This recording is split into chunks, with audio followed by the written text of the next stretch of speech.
Aljaž, kaj ti pomeni letošnje leto oziroma po čem si bo zapomnil to leto? Mogoče najbolj sem zapomnil zmago v Portorožu na domačem Challengerju. Jaz mislim, da je ta trenutek oziroma ta zmaga me pripeljala do tega, da sem nadaljeval dosti boljš, na samozavesti mi je pomagal in jaz bi rekel, da je to tisti odločilen trenutek, kjer ga si bom najbolj zapomnil.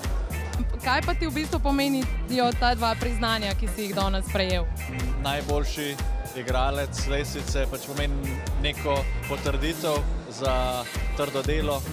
Lepo je biti na vrhu, ampak ja, še zmeraj, kot sem že lansko leto povedal, je še zmeraj 57 igralcev pred mano.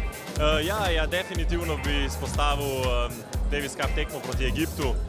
Odlično vzdušje, zanimiva tekma, dober rezultat, zmaga reprezentance, tako da to je definitivno stvar, ki je taka nekako bila ključna glede reprezentance v tem letu. Vsekakor si bom leto 2019 zapomnil po ATP Challengerju zavarovalnice Sava v Portorožu. Mislim, da je bil to glavni dogodek in z veseljem se ga bomo udeležili in bili del tega tudi v letu 2020, v avgusta v Portorožu. Največji dosežek bi rekel, da je bil že v začetku februarja, ko sem osvojil svoj 6. profesionalni turnir. Potem pa seveda reprezentanca je tisti, ki mi najbolj v spominu ostane. Zmaga v Egiptu, velika, zelo pomembna zmaga za nas. Smo tam preživeli en zelo lep teden, na koncu zmagali, tako da smo se uvrstili v višji rang, tako da to bi rekel, da je bo sigurno nek vrhunec tega leta.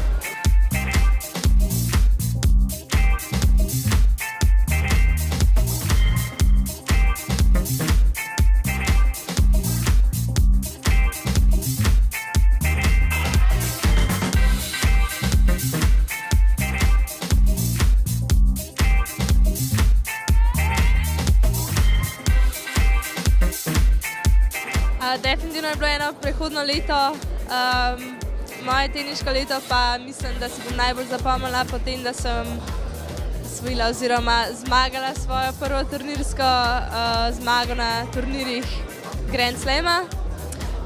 Ta nagrada mi pa pomeni neko motivacijo za naprej. Jaz v bistvu sem vedno vesela, kadar dobim neke take stvari, ki me vedno spomnejo na to, kam sem prišla pa kam še hočem priti. Ja, mogoče z naslova tranzicije novega vodstva, z naslova izjemnih uspehov naših najboljših tekmovalcev in pa z naslova spremljanja celoletnih dogodkov, turnirjev, tekmovanj, katerih organiziramo čez 200 in tega res ni malo, tako da predvsem potem. Kar se pa naslednjega leta tiče, pa vsekakor, če zdaj govorim mogoče čisto subjektivnega stališča, Davis Cup in Fed Cup. To nekako čutim v bistvu, da je nek glavni cilj naslednjega leta, kakor seveda vse ostalo, kar zraven spada v smislu organizacije in vodenje Teniške zveze Slovenije in pa zadovoljevanje vseh deležnikov na najvišji možni ravni skozi vse leto.